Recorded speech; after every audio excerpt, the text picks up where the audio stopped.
श्रोताओं नमस्कार। समसामयिक विषयों पर आधारित हमारे साप्ताहिक कार्यक्रम बातों बातों में के आज के अंक के साथ मैं विकल्प शुक्ला। श्रोताओं, आज हमारे साथ आकाशवाणी स्टूडियो में एक बार फिर हैं आचार्य रमेंद्र नाथ मिश्र जी। पिछले अंक में हम चर्चा कर रहे थे सन 1857 की महाक्रांति के बाद छत्तीसगढ़ में आज़ादी के लिए जो ललक जगी और जिस तरह से राजनीतिक जागृति आई उसके बारे में आज हम उसी चर्चा को आगे बढ़ाते हैं।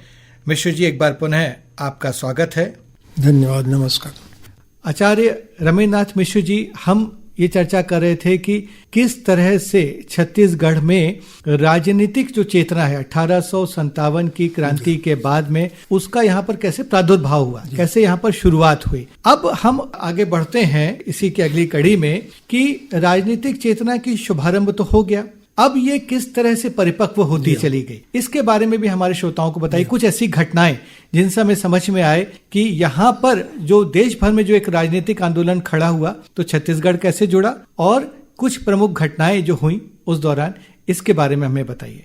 देश में बंग भंग आंदोलन का काफी प्रभाव पड़ा और उसका जैसा कि एक प्रकार से कहें तो बंग भंग आंदोलन से ही राजनीतिक चेतना प्रज्वलित होकर के काफी प्रभावशाली रही। और उसी समय मैं एक शब्द और कहता हूं कि जिस समय बंग भंग हुआ उसी समय छत्तीसगढ़ भंग भी हुआ। यानी संबलपुर हमारा एक जिला था जो उड़ीसा को दे दिया गया और 1 जनवरी 1906 को दुर्ग जिला बना। तो उस जाने अनजाने में आज का जो छत्तीसगढ़ है उसका मानचित्र 1 जनवरी 1906 को बन गया था, क्योंकि सरगुजा समूह की जो रियासत थी बिहार बंगाल से उसको छत्तीसगढ़ स्थानांतरित किया गया। तो ये बंग भंग आंदोलन जो है पहली ज्योति का दीजिए कि लौ है जिसने की छत्तीसगढ़ में एक जागृति लोगों में लाई। और पंडित सुंदरलाल शर्मा जैसे व्यक्ति से आंदोलन से अच्छी समय क्या था, बंग भंग की जब बात मैं कर रहा हूँ तो इस समय जो छत्तीसगढ़ में राजनीतिक चेतना वाले नेता जो थे लाने वाले, तो उसमें वामन राव लाखे, पंडित सुंदरलाल शर्मा, मेघा वाले परिवार के सब उसे मिलते हैं हमको। दूसरा जो कारण मिलता है वो स्वदेशी आंदोलन, नारायण राव मेघा वाले, हाँ, स्वदेशी आंदोलन का मिलता है 1906 का। तो उसने भी एक जागृति लाई। और इसके पश्चात आप देखेंगे सूरत की फूट की घटना होती है, एक वैचारिक मतभेद कह लीजिए। उस समय पंडित सुंदरलाल शर्मा मंच में उस समय वॉलंटियर के रूप में थे तिलक जी साथ में। वामन राव लाखे जी का भी नाम प्रमुखता से लिया जाता है। हाँ, उनका वामन राव लाखे जी हैं, माधवराव सप्रे हैं। तो माधवराव सप्रे, वामन राव लाखे, तो माधवराव सप्रे जी का कह सकता हूँ मैं कि बौद्धिक चेतना को विकसित करने में बहुत बड़ा योगदान रहा। तो बौद्धिक चेतना के प्रसंग में मैं चर्चा करूंगा। तो यहाँ जैसे आपने कहा राजनीतिक, तो 1905 का बंग भंग हो गया, स्वदेशी आंदोलन वाली बात हो गई, 1907 के सूरत का फूट का हो गया। और उसी समय तिलक को जब जेल भेजा गया था, मंडले गए थे वहाँ, तो एक प्रकार से 7-8 साल तक वातावरण थोड़ा शांत जैसे रहा कह सकते हैं। और तिलक को राजद्रोह के लेख लिखने के इसमें और सप्रे जी को भी उसी संदर्भ में गिरफ्तार किया गया था।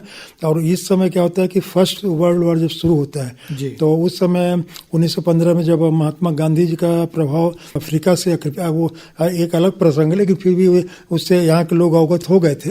तो एक प्रकार से हम कह सकते हैं कि फर्स्ट वर्ल्ड वॉर के समय तो जो राजनीतिक चेतना थी वो आज़ादी की भावना के अनुकूल नहीं थी, बल्कि वो मान करके चलते थे कि हम इनको शासन को अगर कुछ ये करें तो हमको स्वायत्तता या शासन करने के हमको कुछ अधिकार दे सकते हैं। तो ये सब प्रसंग मिलता है। और तिलक जी जब जेल से छूटे, आपके कहने का अभिप्राय ये है कि देश भर में उस वक्त राष्ट्रीय स्तर पे जो भी घटनाएं जो आंदोलन हो रहे थे छत्तीसगढ़ उससे अछूता नहीं था। पूरी तरह से यहाँ के नेता उससे जुड़े हुए थे और पूरा प्रभाव यहाँ पे पड़ रहा था। अभी रमेंद्र नाथ मिश्र जी, आप बता रहे थे कि उस वक्त ये जो दौर था 1857 से शुरू हुआ जो दौर, 3 प्रमुख यूं कहें तरंगें, लहरें एक साथ चल रही थी। एक थी राजनीतिक चेतना, उसी के समानांतर जो है वो सामाजिक चेतना भी चल रही थी, एक सामाजिक जागृति भी लोगों में आ रही थी। और जो हमारी कुछ ऐसी कुरीतियां हैं, जो सामाजिक बुराइयां हैं, उनके खिलाफ भी लोग जागृत हो रहे थे और दूसरे लोगों को जागरूक भी कर रहे थे। और साथ ही साथ एक बौद्धिक या सांस्कृतिक चेतना भी चल रही थी। अखबार निकाले जा रहे थे, साहित्य लिखा जा रहा था, इतिहास को, संस्कृति को जानने की एक इच्छा बलवती हो रही थी। तो राजनीतिक चेतना के बारे में आपने बात की, अब हमें थोड़ा सा सामाजिक चेतना के बारे में बताइए, क्योंकि वहां पे अछूतोद्धार की भी यहाँ पर काफी अच्छा, और पंडित सुंदरलाल शर्मा ने तो उसमें बहुत उल्लेखनीय कार्य किया है। इसके बारे में भी हमारे श्रोताओं को बताइए। सामाजिक सुधार के अग्रदूत के रूप में पंडित सुंदरलाल शर्मा जी का नाम आता है और उन्होंने जो अस्पृश्यता निवारण के जो काम किया या कांग्रेस के अधिवेशन में कानपुर लखनऊ क्षेत्र में जो प्रभाव डाला हमारे इस्लामी भाइयों को जनेऊ पहना करके, तो एक सामाजिक सद्भाव समरसता की बात यहाँ पे आती है। और इतना निश्चित है कि 1920 के आते आते तक इनके विकास के लिए शिक्षा या बाल आश्रम या इसके प्रसंग के लिए सब काम उन्होंने किया था। और उनकी एक ये था कि जब कभी वो कोई किताब छपवाते थे या उनकी दान लीला बहुत प्रसिद्ध हुई छत्तीड़ी में, छत्तीड़ी के विकास भी उन्होंने किया, उसमें छत्तीड़ी प्रांत लिखते थे वो। तो सुंदरलाल शर्मा ने एक बहुत अच्छा काम किया कि जिन लोगों को आगे बढ़ाने की कोशिश की उनके साथ उठना बैठना खाना पीना ये सब व्यवहार रहता था, लोगों को पता नहीं चलता था। और वो समानता उनके मन में एक जागृति लाने के लिए कि तो हम सब समान हैं। जनेऊ पहनाने वाली जो बात थी वो सभी बड़े बड़े नेताओं ने, मालवीय जी या रविशंकर शुक्ला और जितने भी कांग्रेस के नेता थे उन लोगों ने काफी सराहा था। और ये भी प्रसंग मिलता है कि जब 1920 में या बाद में 33 में गांधी जी 2 बार आए थे यहाँ पे, तो उन्होंने इस मामले में उनको अपना 2 वर्ष ऐसा कहा था। तो कहने का तात्पर्य है कि सामाजिक संचेतना का दायित्व जैसे गांधी जी भी उनको अपना गुरु मानते जी, तो सामाजिक संचेतना का दायित्व जैसे राजनीतिक और सामाजिक बात हुई, तो 19वीं शताब्दी के पुनर्जागरण में मैं राजनीतिक सामाजिक संचेतना के लिए मैं गुरु घासीदास जी को आदर्श मानता हूँ, क्योंकि उन्होंने सामाजिक समरसता और जागृति छत्तीसगढ़ में उत्पन्न की थी। और राजनीतिक संचेतना के लिए क्रांतिवीर नारायण सिंह, अब यहाँ 20वीं शताब्दी के पूर्वार्ध का बात कर रहे हैं, तो इसमें सामाजिक संचेतना का काम जो था पंडित सुंदरलाल शर्मा ने किया था। और प्रसंगवश ठाकुर प्यारेलाल सिंह ने भी 1907 में छात्र आंदोलन की एक शुरुआत की थी, उनको जागृत किया था सामाजिक इस के लिए। और इस बीच में जितने भी हम कहते हैं, चाहे वामन राव लाखे हों, मेघा वाले हों या बाबू छोटेलाल श्रीवास्तव हों, या इन लोगों ने मिलकर जहाँ पंडित रविशंकर शुक्ल है, रामदयाल तिवारी जी हैं, तो ये सब नाम उस समय के आते हैं। और जैसे आपने कहा कि 1915 तक, जैसे हम फर्स्ट वर्ल्ड वॉर के बाद उस समय फिर थियोसोफिकल सोसाइटी की बात होती है, एनी बेसेंट और तिलक जी वगैरह का, तो उसका प्रभाव छत्तीसगढ़ पर पड़ा था। और उस समय क्या था कि जलियांवाला बाग कांड हुआ था, तो जलियांवाला बाग कांड का प्रभाव भी छत्तीसगढ़ पर पड़ा था। तो और ये सब आंदोलन होते रहे, किसान सम्मेलन होता था, तो इसके माध्यम से एक जहाँ एक और राजनीतिक चेतना रही थी, दूसरे सामाजिक जागृति आई थी। और बौद्धिकता की बात आप करेंगे, 1 जनवरी 1900 को माधवराव सप्रे ने पेंड्रा रोड जैसे अरुणाचल से छत्तीसगढ़ मित्र की एक ज्योति प्रज्वलित की और 3 साल तक पत्रिका, मासिक पत्रिका छपी। मेरे पास संयोग से उसके मूल अंक है, तो उन्होंने पहले ही अंक में लिखा था कि मैं जो ये पत्रिका निकाल रहा हूँ, तो इसके जिससे जो आय होगा मैं गरीब विद्यार्थियों को या लोगों को जागृत करने के लिए ये प्रयास कर रहा हूँ। तो जैसे भारत मित्र निकलता था कलकत्ता से, तो ये माधवराव सप्रे ने राजनीतिक और बौद्धिक जागृति इस क्षेत्र में उत्पन्न की। और उसके बाद में हिंदी केसरी के भी वो संपादक रहे। तो 1907 का अंक पहला वो था मेरे पास का। तो इन्होंने राजनीतिक और बौद्धिक चेतना इन्होंने जागृत की, सामाजिक चेतना सुंदरलाल शर्मा ने की, और छात्र युवकों के बीच में ठाकुर प्यारेलाल सिंह थे। तो इस ढंग से क्रम बनते रहा। और 1920 जो हमारे इतिहास में बहुत ही, छत्तीसगढ़ के इतिहास में, वैसे भारतीय इतिहास में भी एक युग माना जाता है, 1920 के पूर्व का तिलक युग और 1920 से 47 गांधी युग। तो 1920 का छत्तीसगढ़ के इतिहास में बहुत महत्वपूर्ण स्थान है, क्योंकि इसमें आप देखेंगे कि जिस बौद्धिक और सामाजिक चेतना ने किया था, तो 1920 में या इसको आप अलग से ये कर सकते हैं। पर बौद्धिकता में ये जो कानकुच पत्रिका निकली थी 1914 के आसपास, ये जो सामाजिक सरोकार अच्छा जो होता था उस समय, वेंकटेश्वर समय तो बाहर से पत्र तो आते थे, पर यहाँ के लोगों ने प्रजा हितैषी वगैरह इस प्रकार जो प्रयास किया। हाँ, मैं वही असल में जानना चाह रहा लोगों को जागृत किया। आपने छत्तीसगढ़ जो माधवराव सप्रे जी ने निकाला, छत्तीसगढ़ मित्र पेंड्रा से, उसके अलावा भी और भी यहाँ पे कुछ साहित्यिक पत्रिकाएं, पत्र निकले होंगे, उसके बारे में अच्छा, उसमें क्या था कि ये जो बौद्धिक जागृति के केंद्र था वाचनालय, तो यहाँ पे आनंद समाज वाचनालय, बाल समाज वाचनालय, जगदलपुर में पुस्तक भीषण केदारनाथ ठाकुर ने वहाँ किया था। तो ये वाचनालय के माध्यम से एक लोगों को बैठने चिंतन का स्थान था। और पत्रिका का जैसे मैंने कहा कि इस प्रकार से सब निकलते गए, कोशिशें हुई, लेकिन उसमें आगे चल कर आप देखेंगे कि लेकिन इतना निश्चित है कि बौद्धिक जागृति हुई। अब जैसे मेरे पास सुंदरलाल शर्मा की हस्तलिखित पत्रिका जेल की, हालांकि आपके इसके 1 साल बाद ही आता है, सहयोगान जब जेल गए वो, तो उन्होंने उनका नाम दिया था श्री कृष्ण जन्म स्थान समाचार पत्र द्विमासिक। अच्छा। सचित्र सुंदर शर्मा भी इतने अच्छे चित्रकार थे, आप बैठे एक मिनट बनाते थे। तो जेल के अंदर अधिकारी के चित्र बनाया, डायलॉग उन्होंने दिया है, और नाम जेल पत्रिका कृष्ण जी के जन्म के कारण उन्होंने दिया, और इतना छपते के लिए पुरानी समाचार का कॉलम दिया। और इसके अलावा मुंशी अब्दुल रऊफ खान, मेघा वाले, हामिद अली, सबका इतना अच्छा जिक्र है। और एक उन्होंने परिकल्पना की थी कि आज़ादी के बाद का जेल कैसा हो। इतने अच्छे लेख, मतलब कविता, कहानी, ये सब एक अद्भुत पत्रिका है वो।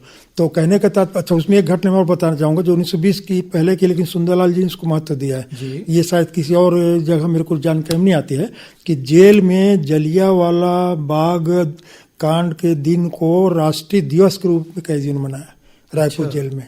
अद्भुत घटना है ये कि अंग्रेजों की जेल में राष्ट्रीय दिवस के रूप में कैदियों ने वहाँ पे मनाया, और घटना घटी उस दिन उन्होंने खाना नहीं खाया। तो यहाँ सुंदरलाल शर्मा जेल में भी एक प्रकार से सामाजिक समरसता और जागृति का काम यहाँ के नेता कर रहे थे। लाखे जी, जी मेघा वाले जी, जितने लोग थे यहाँ पे, मतलब पंडित सुंदरलाल शर्मा जी के नेतृत्व में सारे कैदियों ने उस दिन उपवास रखा। जलियांवाला कांड इसमें क्या था कि शिवदास डागा, महंत लक्ष्मी, बहुत सारे वैष्णवदास, 20 के समय में जो वरिष्ठ नेता थे, पंडित रत्नाकर, घनश्याम गुप्ता, उन्होंने तार समाज के माध्यम से सेवा की। तो ये एक पीढ़ी जो 1920 के आते तक यहाँ के लोगों को इतनी जागृत कर चुकी थी कि उसका अंजाम हम देखते हैं आगे चल करके भारत छोड़ो आंदोलन में, रायपुर षड्यंत्र केस में, जो कि 1857 क्रांति के बाद में ये घटना घटी थी। जी, इतने अच्छे से आप बता रहे हैं और लगातार इतने रोचक ढंग से, और आपको मुंह जबानी सारी जो है वो तारीखें याद हैं, इतनी घटनाएं आपको याद हैं। आप विशेषज्ञ, एक अथॉरिटी तो माने जाते हैं। आपकी बातें सुनकर दो चीजें मेरे जहन में आ रही हैं। पहली तो ये कि उस समय के जितने भी नेताओं के आप नाम ले रहे हैं, चाहे वो पंडित सुंदरलाल शर्मा जी हो या दूसरे हमारे नेता हो, वे सब एक बहुत अच्छे लेखक भी थे। उन्होंने अपनी लेखनी से भी एक सामाजिक और राजनीतिक जागरण का काम किया। और दूसरी एक जो महत्वपूर्ण बात आपने हमारे श्रोताओं को बताई कि जो राजनीतिक और सामाजिक जागरण उस वक्त हो रहा था, उस समय वाचनालयों ने एक महत्वपूर्ण भूमिका निभाई। और ये आज भी उतना ही खरा बैठता है कि एक जागरूक समाज तभी हो सकता है, अपने अधिकारियों के लिए तभी लड़ सकता है जब वो शिक्षित होगा, जब वो चीजों को जानेगा। तो उस समय ये नेताओं ने या दूसरे संगठनों ने वाचनालय जगह जगह बनाए, आनंद वाचनालय हो, बाल वाचनालय हो, और वहां पर हमारे युवा वर्ग उधर जाता होगा, वो पढ़ते होंगे इन पत्रिकाओं को और बाकी जो पुस्तकें हैं उन्हें, और वो एक जागृति का एक फैलाव हुआ। कवि समाज, राज्य में अच्छी लाइब्रेरी थी, मतलब सब जगह का अच्छा जागरूकता का बोध हुआ था। और 1920 की आपने बात की तो वो विकास पत्रिका निकलनी शुरू हुई थी। अच्छा। बिलासपुर डिस्ट्रिक्ट काउंसिल से, और 10 सालों पत्रिका चली। उस पत्रिका में जितने लेख हमको मिलते हैं वो सब एक जागृति के, सामाजिक, आर्थिक, सांस्कृतिक जो भी। और 1935-38 में फिर इन लोगों ने आगे चल करके, इसको प्रभाव स्वरूप बता रहा हूँ मैं, बाकी तो उसमें फिर वो उत्थान पत्रिका निकली, पंडित रविशंकर शुक्ल, सुंदरलाल त्रिपाठी जी सबका आता है। और फिर एक कांग्रेस पत्रिका 1937-39 तक निकली, जिसमें कि एक बौद्धिक जागृति हमको दिखता है।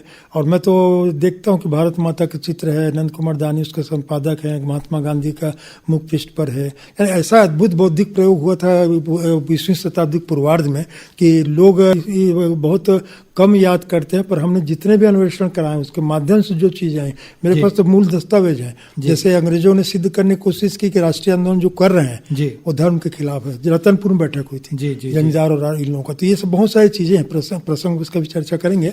लेकिन इतना निश्चित है कि 1857 से 1920 के समय राष्ट्रीय परिप्रेक्ष्य में उतना ही सहभागी था जिस प्रकार से कि छत्तीसगढ़ हर कदम में राष्ट्र के साथ था। हर कदम ताल मिला रहा था। पूरा सामाजिक जागृति हो, चाहे बौद्धिक जागृति हो, चाहे राजनीतिक हो, छत्तीसगढ़ कहीं भी पीछे नहीं रहा। और इस कालखंड ने जो 1857 से लेकर 1920 का है, एक यूं कहें कि एक नींव का काम किया। राजनीतिक, बौद्धिक और सामाजिक चेतना की एक नींव जो पड़ी, उसी ने हमें आजादी दिलाने में, फिर जो है वो हमारी आजादी की इमारत खड़ी करने में एक महत्वपूर्ण भूमिका निभाई। तो रमेश मिश्र जी, आपका हम बहुत आभार व्यक्त करते हैं आकाशवाणी परिवार की ओर से, हमारे श्रोताओं की ओर से, इतनी महत्वपूर्ण जानकारी और सारगर्भित रूप में हमें देने के लिए। हम पुनः आपको याद करेंगे और फिर इस चर्चा में, इसी जो श्रृंखला हमारी चल रही है, इनकी अगली कड़ियों में हम पुनः फिर आपके साथ चर्चा करेंगे। एक बार पुनः आपका बहुत बहुत आभार। बहुत बहुत धन्यवाद आप लोगों को। नमस्कार। तो श्रोताओं, ये था समसामयिक विषयों पर आधारित हमारा साप्ताहिक कार्यक्रम बातों बातों में। अगले हफ्ते एक नए अंक के साथ हम फिर हाजिर होंगे। तब तक के लिए नमस्कार।